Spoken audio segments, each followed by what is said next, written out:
বাংলাদেশের প্রধানমন্ত্রী জনাব তারেক রহমানে বরিশাল গাড়ির বহর নিয়ে যাচ্ছিলেন। বাংলাদেশের প্রধানমন্ত্রী, বাংলাদেশের বর্তমান জনপ্রিয় প্রধানমন্ত্রী জনাব তারেক রহমান, তার গাড়িতে হঠাৎ করে, তার গাড়ির বহরে হঠাৎ করে দুর্বৃত্তরা ইট নিক্ষেপ করেছে। এরা কারা? এই দুর্বৃত্তরা কারা? এরা দেশের সন্ত্রাস, এরা দেশের চাঁদাবাজ, এদের কোনো দল হতে পারে না। বাংলাদেশের প্রধানমন্ত্রীর গাড়ির বহরে যদি তারা ইট মারার সাহস রাখে, তাহলে সাধারণ জনগণকে তারা কচুকাটা করে ফেলবে।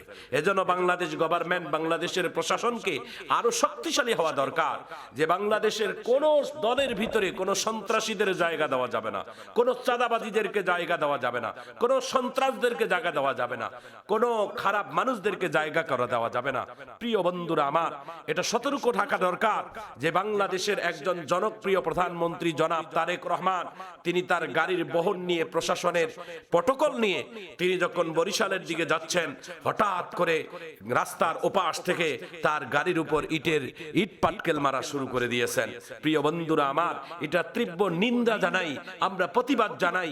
বাংলাদেশ সরকার, বাংলাদেশ গভর্নমেন্টের উপর যারা এরকম হামলা চালাইলো, তাদের দৃষ্টান্তমূলক সাজা দেওয়া হোক এবং জনগণের সামনে তুলে ধরা হোক। প্রিয় বন্ধুরা আমার, কারণ বাংলাদেশে যারা অরাজকতা করে, যারা অশান্তি করে, বাংলাদেশে তাদের জন্য একটা কঠিন সাজার দৃষ্টান্ত আমরা দেখতে চাই বাংলাদেশের জনগণ। নইলে এই সন্ত্রাসীরা মাথা উঁচু করে দাঁড়াবে, এরা অনেক কিছু দেশের ক্ষতি করবে। প্রিয় বন্ধুরা আমার, আমিরুল মুমিনিন হযরতে উমর রাদিয়াল্লাহু তাআলা আনহু একজন কত বড় শাসক ছিলেন, কত বড় একজন আল্লাহওয়ালা মানুষ ছিলেন। হযরতে আমিরুল মুমিনিন হযরতে উমর রাদিয়াল্লাহু তাআলা আনহু রাতের বেলা দারোয়ানের পোশাক পরে, দিনের বেলা তিনি রাষ্ট্র শাসক পরিচালনা করে। তার শাসনের সময় তিনি এত বড় একজন কঠিন শাসক ছিলেন হযরতে উমর, যে তার নাম শুনলে মানুষ তো দূরের কথা, শয়তান 40 দিন ভয় পায়, সেই পথে রাস্তায় হাঁটে। ও বন্ধুরা আমার, ভাইয়েরা আমার, সেই উমর রাদিয়াল্লাহু তাআলা আনহু রাত্রের গভীরে দারোয়ানের পোশাক পরে একদিন হঠাৎ করে রাস্তায় হাঁটতেছেন। হঠাৎ করে চোখের মধ্যে ধরা পড়ল রাস্তার পাশে একজন যুবক। তিনি একবার ঘরে ঢুকতেছেন, এবার ঘর থেকে বারবার বাহির হইতেছেন। হযরতে উমর রাদিয়াল্লাহু তাআলা আনহু নিজের পরিচয়টাকে গোপন রেখে উমর নিজে যায় বললেন, ভাই, এত গভীর রাত্রে তুমি একবার ঘরে ঢুকতেছো, একবার বাহিরে আসতেছো, তোমার কোনো সমস্যা হয়েছে? যুবক লোকটি বলে, ভাই, তুমিও যুবক, আমিও যুবক, আমার তোমার সামনেই কথা বলে লাভ হবে না। বলে, কেন? বলে, আমার গর্ভবতী স্ত্রী, প্রসবের বেদনা শুরু হয়ে গেছে, আশেপাশের কোনো বাড়ি নাই, ঘর নাই, আশেপাশে কোনো মানুষ নাই, জনবসতি নাই, আমি কার কাছে সাহায্য চাইবো? যেহেতু প্রসবের বেদনা, এটা নারীরাই ঢুকলে ভালো হয়।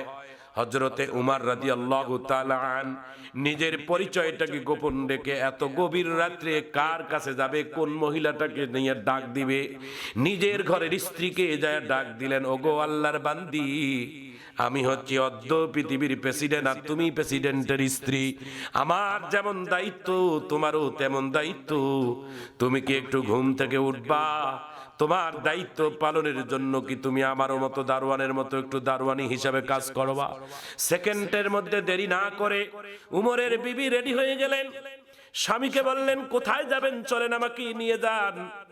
আল্লাহর বান্দা হযরতে উমর রাদিয়াল্লাহু তাআলা আনহু ওই যুবকের বাড়িতে ঢুকাই দিলেন।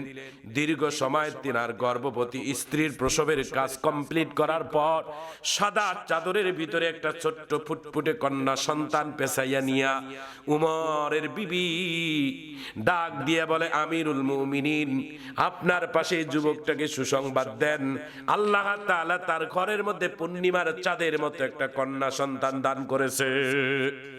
কন্যা সন্তান হলো মানুষের জন্য একটা নিয়ামত। যেই ঘরের মধ্যে কন্যা সন্তান আল্লাহ তাআলা আগে পাঠায়, সেই ঘরের মালিকের জন্য রহমতের 40,000 ফেরেশতারা দোয়া করে।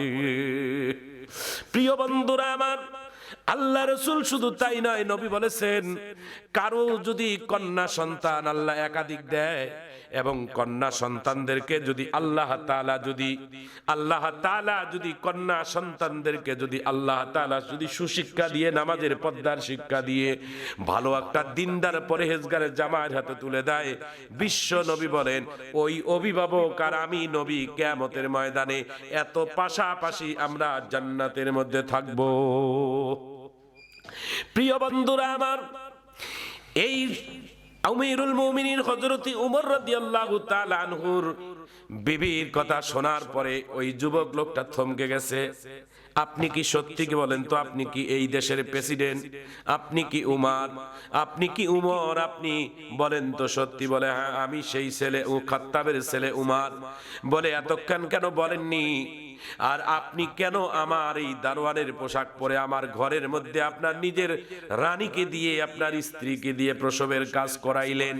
সঙ্গে সঙ্গে উমর রাদিয়াল্লাহু তাআলা আন হাতটা চিপে ধরে বলে, ভাই তুমি আমার দেশের একজন নাগরিক, আমি দেশের প্রেসিডেন্ট। তোমার বিপদে সঠিক সময় দাঁড়াইতে পারি নাই, বরং তুমি আমাকে ক্ষমা করে দাও। আল্লাহর আদালতে তুমি বিচার দিও না, কিয়ামতের দিন উমরকে আল্লাহর কাঠগড়ায় দাঁড় করাইও না।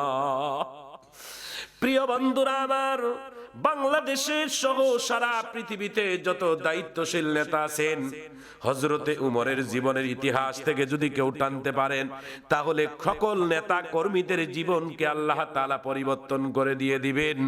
কারণ আল্লাহ তাআলা কারো সরকার পরিচয় দেখে না, কারো মন্ত্রিত্ব পরিচয় দেখে না। আল্লাহ তাআলা কারো কোনোদিন সার্টিফিকেটের দেখে না। আল্লাহ তাআলা কারো চেহারা সুরত দেখে না, বংশ বুনিয়াদ দেখে না। আল্লাহ তাআলা দেখে বান্দার নেক আমল আর বদ আমল। যার আমল যত বেশি সুন্দর হয়, মাবুদের কাছে তার তত বেশি সম্মান বাড়ে। ইয়াউমা লা ইয়ানফাউ মালুন ওয়ালা বানুন ইল্লা মান আতাল্লাহা বিকলবিন সালিম। আমার ভাইজান, আমার বন্ধুগণ, মনে রাখবেন কারো চেহারা সুরত দেখে আল্লাহ তাআলা বিচার করবেন না। আল্লাহ তাআলা বিচার করবেন হাসরের ময়দানে তার আমল দেখে দেখে। একজন রিকশা চালকের আমল যদি ভালো হয় আর ওই রিকশা চালকের মালিকের আমল নামা যদি খারাপ হয়, কিয়ামতের ময়দানে ওই রিকশা চালককে জান্নাতের সবথেকে ভালো রুমে রাখবেন আর মালিককে সবথেকে নিকৃষ্টতম জাহান্নামের মধ্যে রাখবেন। এজন্য কারো চেহারা সুরত দিয়ে নয়, আল্লাহর কাছে দামি হয় মানুষের ইমানের এবং আমলের ভিত্তি দিয়ে। বাংলাদেশের গভর্নমেন্ট, বাংলাদেশের তিনবারের প্রধানমন্ত্রী বেগম খালেদা জিয়ার সুযোগ্য সন্তান জনাব তারেক রহমান বাংলাদেশের যখন জনপ্রিয়তা হয়ে চলছে, একদিন দিনের পর দিন জনপ্রিয়তা তার বেড়েই যাচ্ছে। হিংসুকেরা তো হিংসায় তারা ছড়াচ্ছে, কিন্তু মনে রাখবেন হিংসা করে কখনো মানুষকে ডাবানো যায় না। মানুষকে দাবাইতে গেলে, মানুষকে ছোট করাইতে গেলে নিজেই ছোট হয়ে যাবেন। আমার ভাইয়েরা, আমার বন্ধুরা আমার, বাংলাদেশের প্রধানমন্ত্রী সরকারি প্রশাসনকে নিয়ে সরকারি গাড়ির বহর নিয়ে বরিশালের দিকে যাচ্ছেন। হঠাৎ করে তার গাড়ি বহরের মধ্যে দুর্বৃত্তরা তারা ইট পাটকেল মারা শুরু করে দিয়েছে। কারা সরকারের গাড়িতে কারা হামলা করে এটা চিহ্নিত করে দৃষ্টান্তমূলক শাস্তি দেন, নইলে এই সন্ত্রাসীরা এমন মাথাচাড়া দিয়ে চলবে যাতে করে আর তাদেরকে নামানো সম্ভব হবে না। দেশের স্বার্থে, দেশের জনগণের স্বার্থে সন্ত্রাস দুর্নীতিদেরকে কঠিন সাজার আওতায় আনা হোক।